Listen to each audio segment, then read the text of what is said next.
रत्नागिरी जिल्ह्यात आज मेडिकल दुकाने बंद। ऑनलाईन औषध विक्री आणि होम डिलिव्हरीसाठी सरकारने दिलेल्या विशेष सवलतीच्या विरोधात अखिल भारतीय औषधी विक्रेता संघाने 24 तासांचा बंद पुकारला आहे।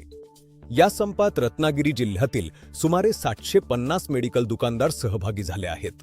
तसेच सिंधुदुर्ग आणि रायगड जिल्ह्यातील मिळून 4000हून अधिक मेडिकल दुकाने बंद ठेवण्यात आली आहेत। All India organisation of chemists and ड्रगिस्टच्या वतीने ऑनलाईन औषध विक्रीमुळे पारंपरिक मेडिकल व्यवसाय धोक्यात येत असल्याचा आक्षेप घेण्यात आला आहे। कोकण विभागाचे उपाध्यक्ष उमेश शिंदे यांनी या बंदची माहिती दिली। ऑनलाईन औषधं हे DPCO ॲक्ट प्रमाणे येत नाहीत, त्याला पहिला आमचा आक्षेप आहे आणि सरकार त्याला कायदेशीर परवानगी देत आहे, त्याला आमचा विरोध आहे।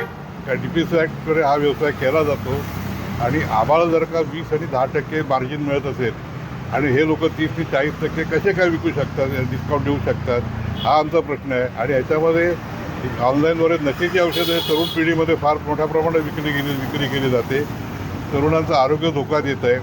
आणि ह्या ऑनलाईनच्या डिस्काउंट पद्धतीमुळे आणि ऑनलाईनच्या ह्याच्यामुळे जवळ 12.5 भारतातील 12.5 लाख लोकांचं कुटुंब, त्यांच्या अवलंबून सगळ्या कामगार वर्गाचं हे पोटावर पाय येण्याची शक्यता आहे।